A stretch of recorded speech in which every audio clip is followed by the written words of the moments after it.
if, I don't know, 40 minutes or so, and then 45 minutes, something like that. Then we'll take the rest of the time in class to start on the homework stuff.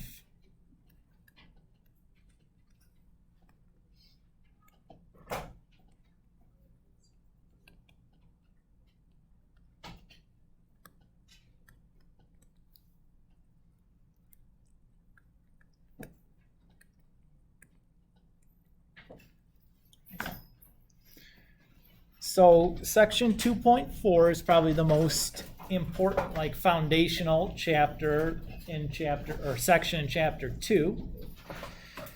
So we'll kind of go through this slowly and carefully, but most of what we're going to be doing today is kind of like building out some definitions. We're not really doing a lot of problems per se, but like conceptually, these ideas are really important kind of moving forward. So in section 2.3, last time we had talked about this standard form definition of an angle, right? Is that I can take an angle in standard form where the vertex is at the origin. One arm of that angle is on the positive x-axis. We call that the initial side. And then the other arm we rotate around however many degrees. We call that other arm the terminal side. Actually, I don't want to write that there. So like we have a standard position angle might look something like this. Everybody cool? Okay. What we're going to do now is we're going to start translating our definitions of sine, cosine, and tangent that were narrowly defined onto acute angles of a right triangle. And we're going to translate them to using information from the standard position angles. That's basically what we're going to be working on today. So what we'll do is we're going to start by picking a point P somewhere on this terminal side. It doesn't really matter where you pick that point P. So since it's a point, it has a location, an X and a Y. Everybody's okay with that? Okay. I'm going to drop a perpendicular from P down to the x-axis. And what I've done there is I've basically formed a right triangle. I'm going to call this point here point M, and I'm going to call the origin point O. And this triangle that we've formed, PMO, we're going to call a reference triangle.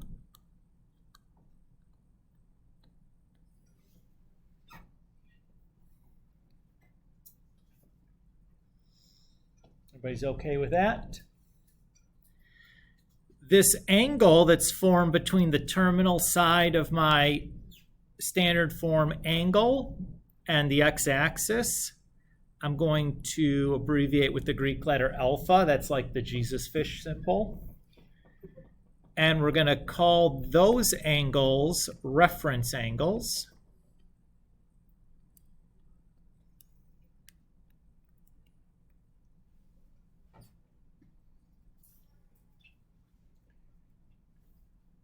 And the big piece here is that we can say that sine, cosine, tangent, etc. So I'm going to, instead of listing those, all 6 of those things separately, I'm just going to say trig. And that's going to represent sine, cosine, tangent, cosecant, secant, cotangent of theta is going to be the same thing as sine, cosine, tangent, cosecant, secant, cotangent of that reference angle alpha, with just like a little minor modification with the positives and negatives involved. Yes. What's the little symbol above the That's the it's just like an asterisk, because there's a little minor modification going on that we'll talk about in a moment.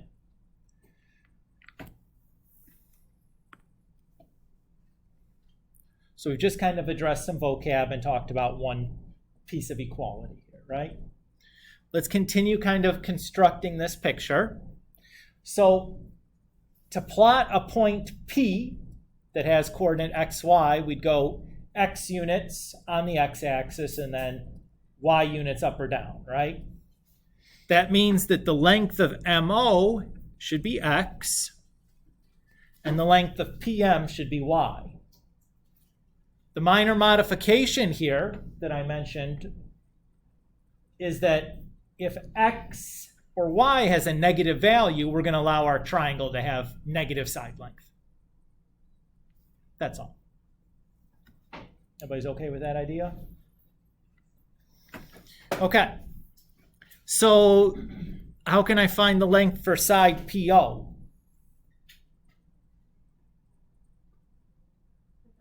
Pythagorean theorem, right? So the hypotenuse squared is equal to the sum of the legs squared. Or I can say that the square root of x squared plus y squared. And rather than writing that over and over again, I'm just going to call that quantity r.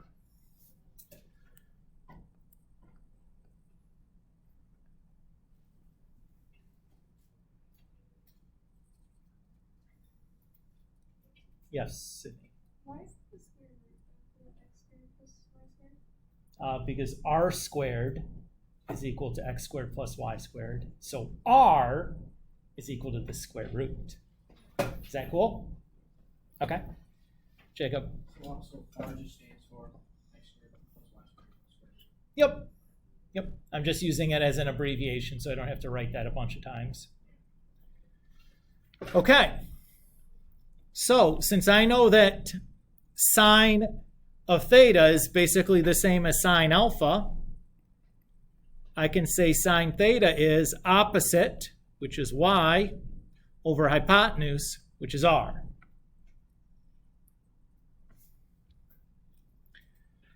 Similarly, I can say cosine theta is adjacent, which is x, over hypotenuse, which is r. Tangent theta is opposite, which is y, over adjacent, which is x. Cosecant theta is the reciprocal of sine, so that's going to be hypotenuse, or r, over opposite, or y. Secant theta is the reciprocal of cosine, so that's going to be hypotenuse, or r, over adjacent, or x.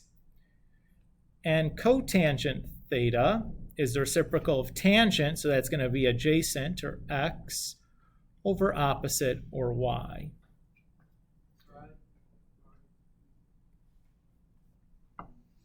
And what we've done now is we've translated our sine, cosine, tangent, cosecant, secant, cotangent definitions that were based on side lengths of an acute or of a right triangle, and we've changed them into the position of some point on the terminal side of our standard position angle, right? I just need to know the location, the x and y of that point, and then how far that point is from the origin. But those are all easy things to calculate. Everybody's okay with that? And now this is a major change, right? Because before, if sine, cosine, and tangent were tied to the side lengths of a right triangle, the only values for theta I could use were things between 0 and 90 degrees, right? Now I have access to angle measures of any size, right? If it's a standard position angle, I can talk about angles all the way down to negative infinity and all the way up to positive infinity. And with this new definition, I can evaluate sine, cosine, tangent, etc. for any angle measure, period. So that's a big move, big step forward, right? Note here, though, that these new definitions aren't substantively different than SOHCAHTOA, right? It's basically SOHCAHTOA, except instead of saying opposite, we're saying y, adjacent, we're saying x, and hypotenuse, we're saying r. It's still the same information. Everybody's okay? All right. Let's do a numeric example. So let's say we have some point P. That would be the point -3, 4 on the terminal side of a standard position angle theta. And say we want to find the values for sine, cosine, tangent, cotangent, etc., right?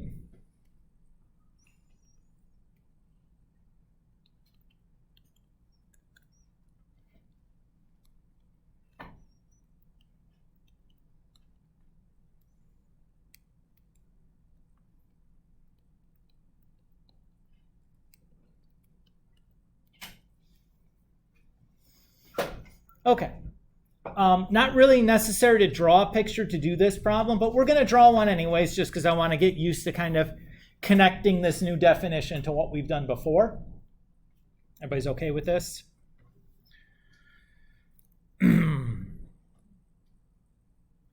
So we'll start by just kind of drawing our xy axis and drawing our standard position angle. So vertex is at the origin. One arm on the positive x-axis. I'll plot the point -3, 4. That's on the terminal side, so I'll just kind of connect it. So the theta I'm talking about is this angle here. Everybody's good with that?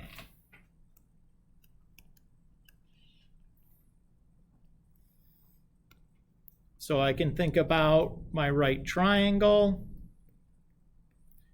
So the x side is -3, the y side is 4. And to find out that side r, I know I can use the Pythagorean Theorem. So the square root of 4 squared plus -3 squared. Square root of 16 plus 9. 16 plus 9 is 25, and the square root of 25 is 5. So sine is y over r. So that would be 4/5. Cosine is x over r. So that would be -3/5. Cosecant, or I'm sorry, that should be tangent. What was I writing there?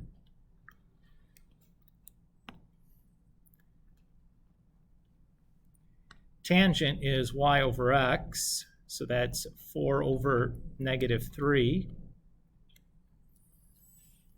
Cosecant is r over y, so 5/4. Secant is r over x, so 5 over -3. And cotangent is x over y, so -3/4. And I'm done.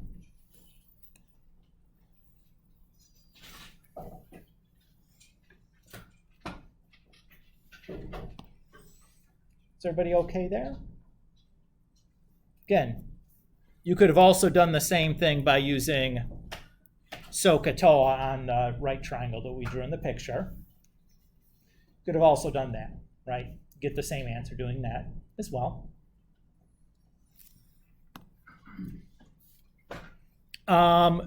Let's look at an example where we're not explicit about what that point is on the terminal side of our angle. So what if we're just asked you to say evaluate the cosine of 150 degrees?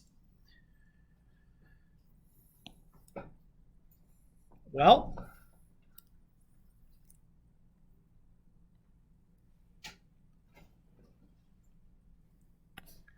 we'll start by drawing our standard position angle. So vertex at the origin, one arm on the positive x-axis. If I draw 150 degrees, I'm over here.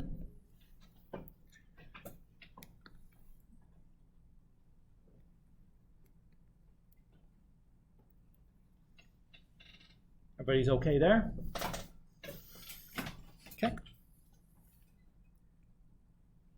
I'll pick a point P. Drop my perpendicular and make my right triangle.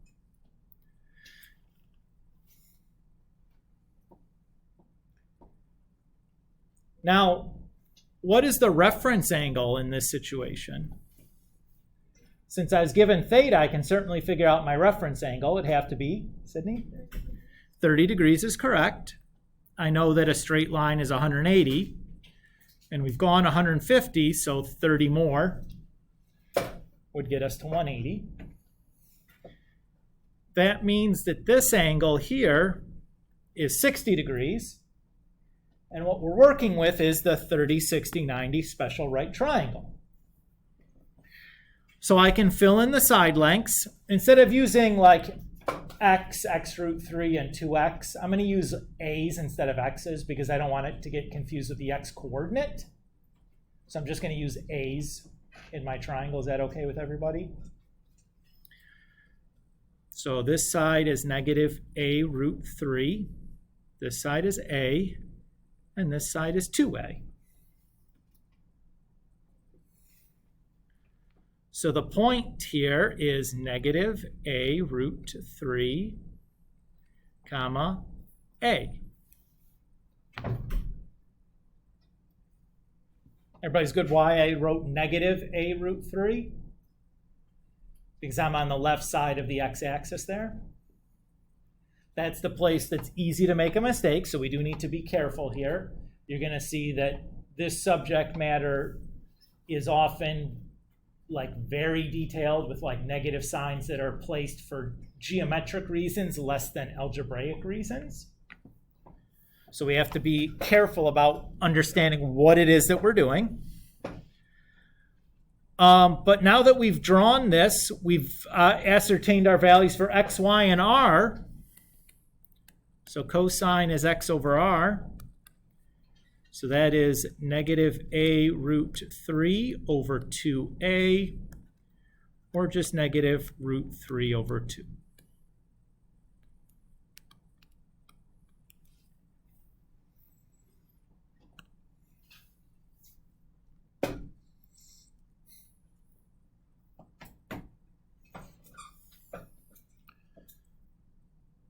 Is everybody okay with that idea?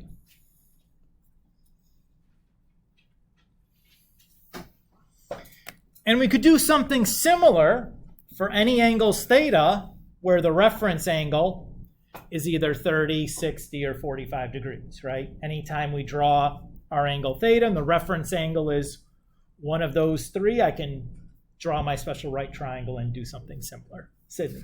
So if you have like evaluate, let's say this tangent, if you only solve the tangent. Right. Yep. So I just stopped because it was just asked for one of the ratios, not all 6 of them. I mean, if you gave all 6 of them, it's not wrong. You just did more than you needed to, kind of thing. You know what I mean? Okay. So we're going to make one more modification, and we're going to go from sine, cosine, tangent, etc. being tied to a point on the terminal side of my angle to being a little bit more specific and standardizing that a little bit more. Because up until this point, we could pick P to be really any location we wanted, right? What we're going to do is we're going to pick P so that the distance between P and the origin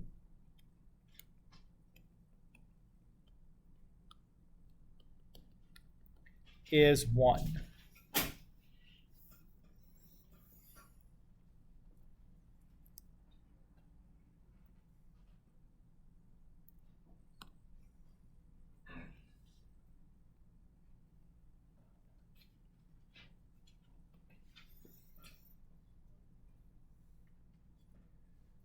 So if I rotate P,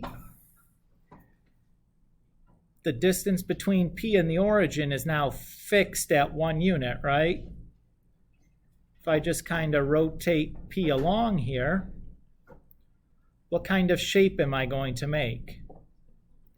A circle. So, what we're going to do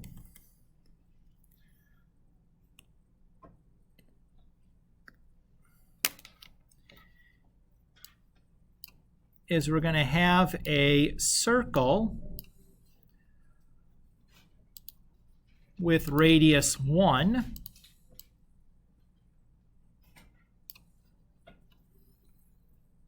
We call that a unit circle.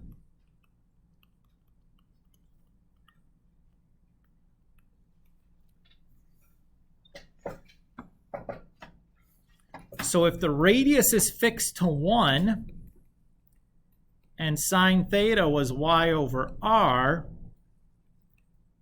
sine just turns into y.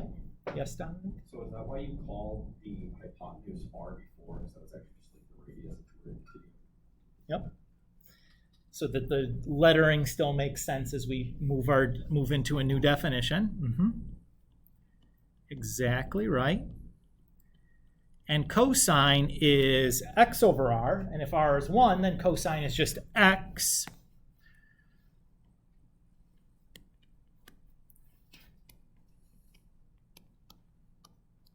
So the points on this unit circle are all values of sine and cosine then, right?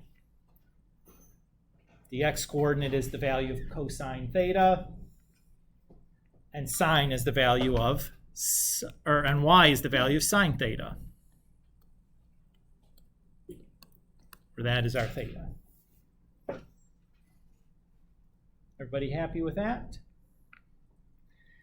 And you could make similar, so that means that like cosecant is 1 over y, and secant is 1 over x. And tangent and cotangent don't change because neither of those involve r, right? They're still y over x and x over y, respectively.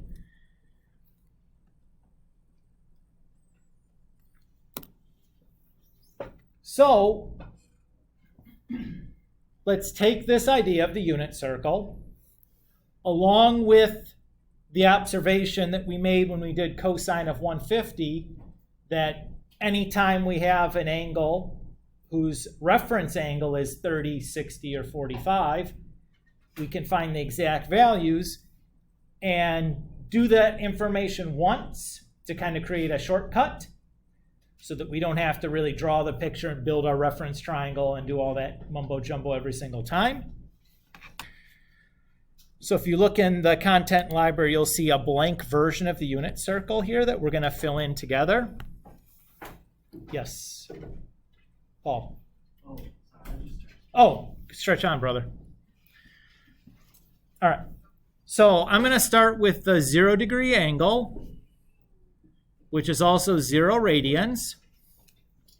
And the coordinate when P is at this location would be 1, 0, right? Because the radius is 1 for the circle. Everybody happy there?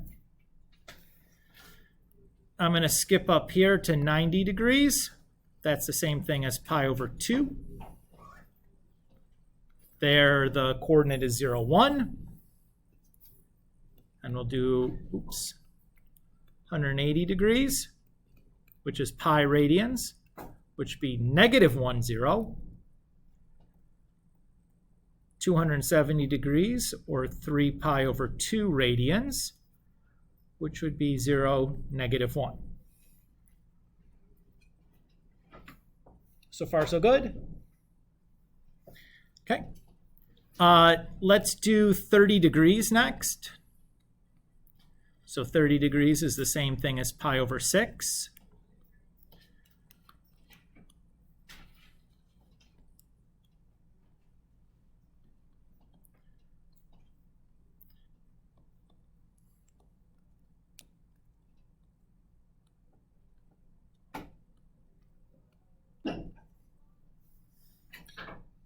So I know that the hypotenuse is the same as my radius.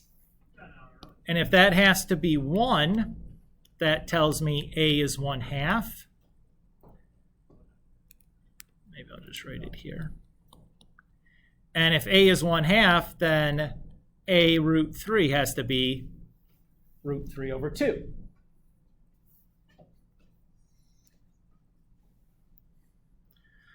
So remember that the x-coordinate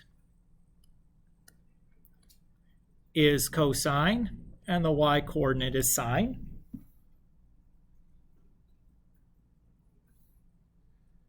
Another location where the reference angle is 30 degrees is at 150 degrees, or 5 pi over 6.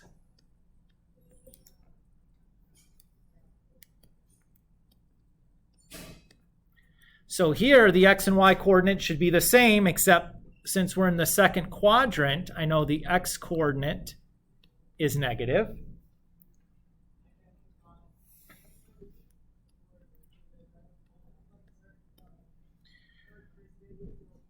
At 210 degrees, the reference angle is also 30 degrees. 210 degrees is 7 pi over 6. Since we're in the third quadrant, both the x and the y coordinates have to be negative. And at 330 degrees, our reference angle is also 30 degrees. That's 11 pi over 6 in radians. And since you're in the fourth quadrant, the x is positive, but the y is negative. So let's do the 45 next. 45 degrees is the same as pi over 4.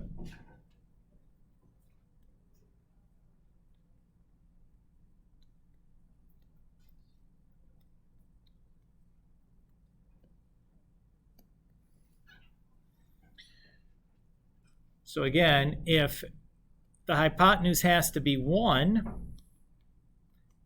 that means that A has to be 1 over root 2 for both sides.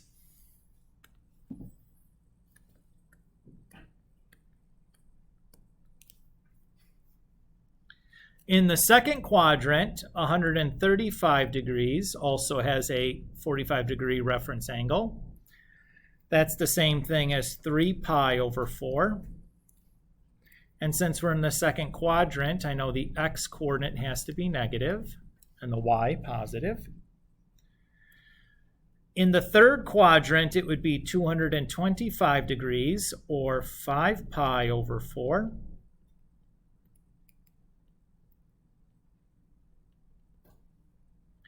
And since we're in the fourth quadrant, or the third quadrant, excuse me, both the x and y are negative.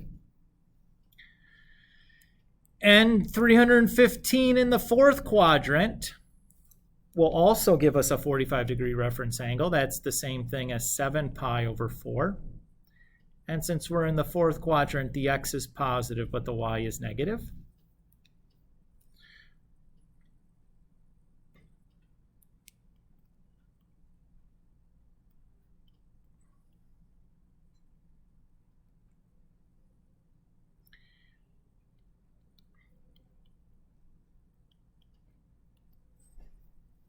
And then the next one is 60 degrees. I've just redrawn my 30, 60, 90 triangle where the 60 degrees is in the corner there. But the x here is going to be 1/2. The y is root 3 over 2. And 60 degrees is the same as pi over 3 radians.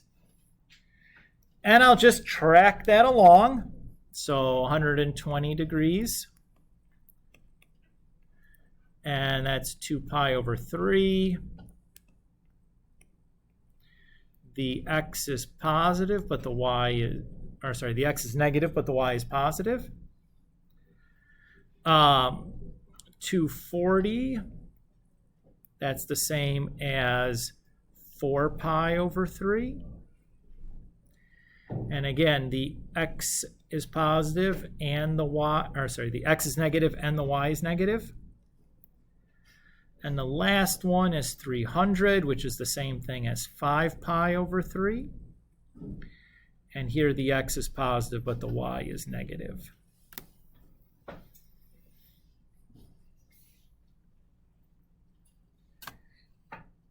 So you'll see that also in the content library, I have a filled-in version for you that's typed in and all nice and neat that you're welcome to use. It'll be quite useful moving forward.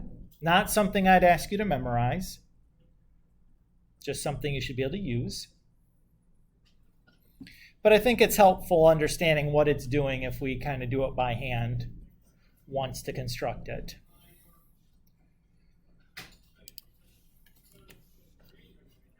Okay. So let's do a couple of examples here on just practice using the unit circle.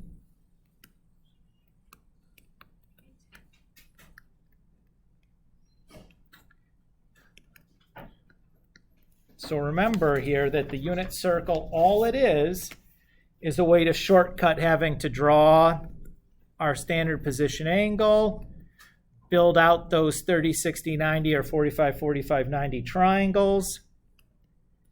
It's just a shortcut because we just spent all that time basically doing every problem.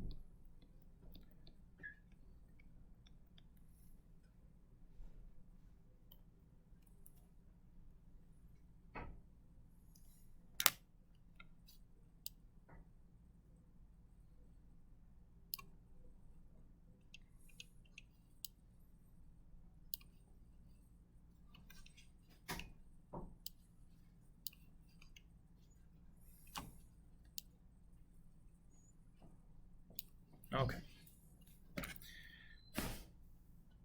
So let's do this couple of examples together.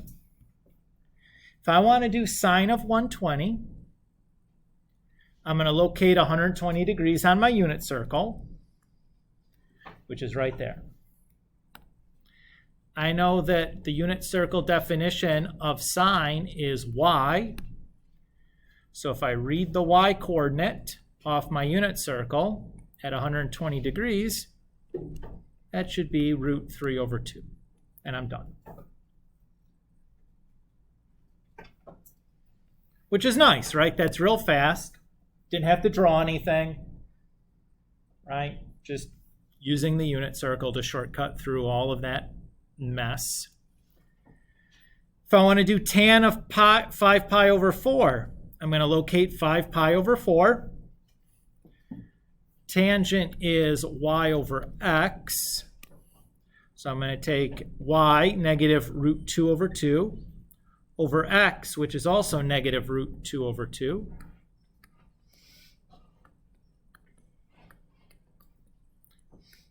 Which just gives us 1.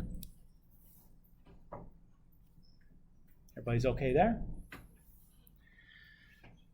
The next one, cosecant of 390. I'll go find 390 degrees on my unit circle and uh-oh. What's the uh-oh? 390 is not on there, so what do? I find an angle coterminal to it, to 390, that's also on the unit circle. Well, if I subtract 360, that's going to be the same as 390 and 30 are coterminal.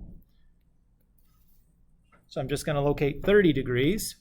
Cosecant is 1 over y. The y coordinate in this case is 1/2. And 1 over 1/2 is just 2. Sydney? So, how can you have like the tangent with the 2, the square root of 2 over 2 over square root of 2 over 2? Mm-hmm. If you had one that was 120, where you can't divide. You can divide fractions. You just multiply by a reciprocal. Right? Like if I have 1/2 divided by 3/4, that's just 1/2 times 4/3. Right?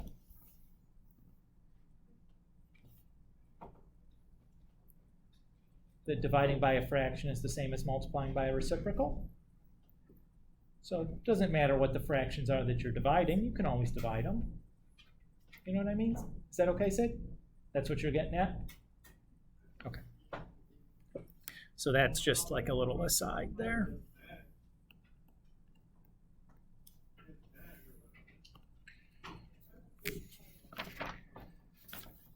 Okay.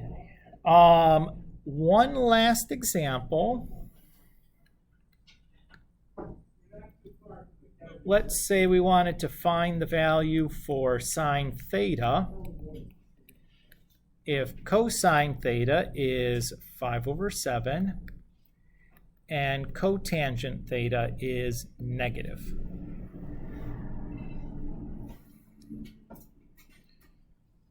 So again, this is a problem where it's not necessary that we draw a picture to do this, but I'm going to draw pictures. It's our first time doing it. I think it really helps connect the concepts back to geometrically what we're seeing.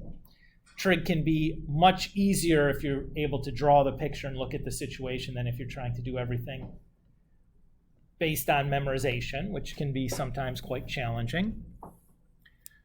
Okay. So I know that cosine is x over r. So I know that x is 5 and r is 7. Everybody good with that? So if I'm going to draw that angle theta then, I know one place it could be is in the first quadrant. Actually, let's just draw the triangles.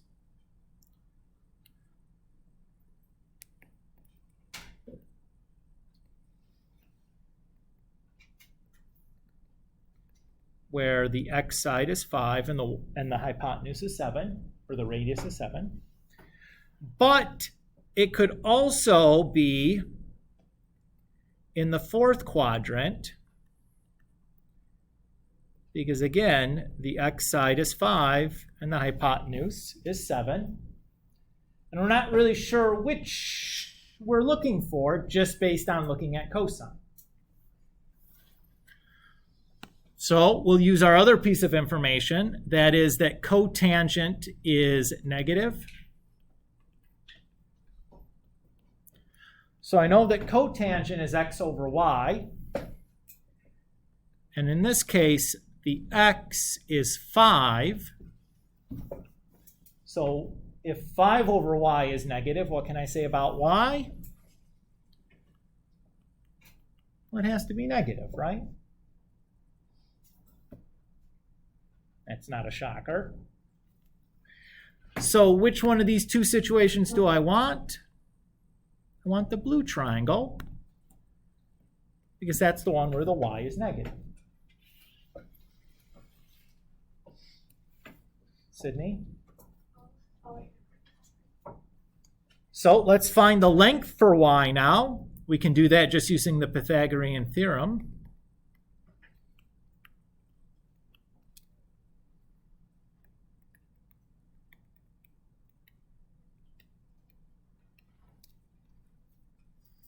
So 7 squared is equal to 5 squared plus y squared. Subtract 25 from both sides. Square root both sides.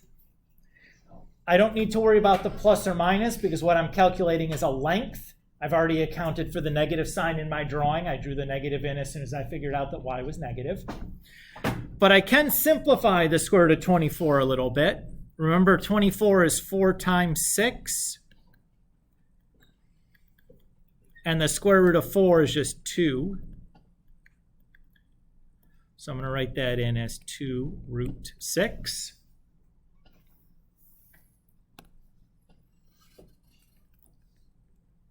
So my point here, the x-coordinate is 5 and the y-coordinate is negative 2 root 6. My sign is y over r. So that's going to be negative 2 root 6 over 7. And I'm all done. Oh, of course. Now there's an alternative way that you could have gone about figuring out that the triangle that we're interested in is in the fourth quadrant. So let's talk about that here for a moment.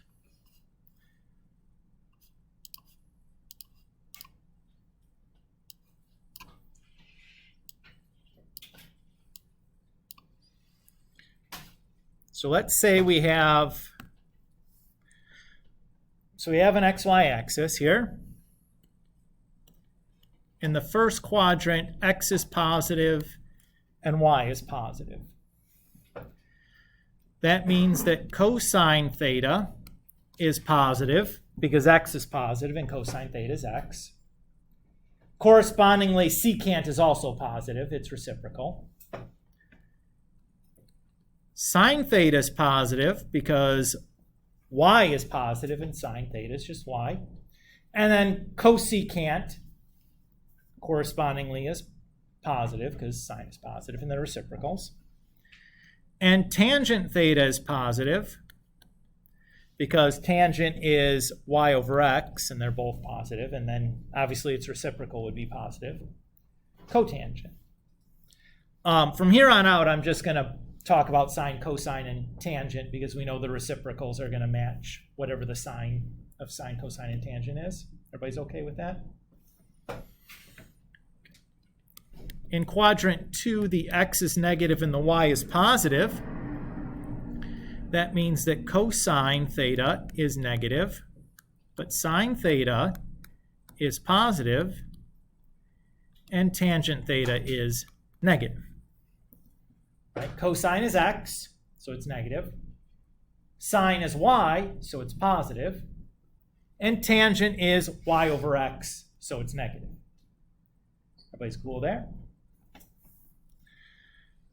The third quadrant, the x and y are both negative. So cosine is negative because x is negative. Sine is negative because y is negative. But tangent is positive because negative over negative is positive. And in the fourth quadrant, x is positive, but y is negative, so that means cosine is positive. Sine is negative, and tangent is negative.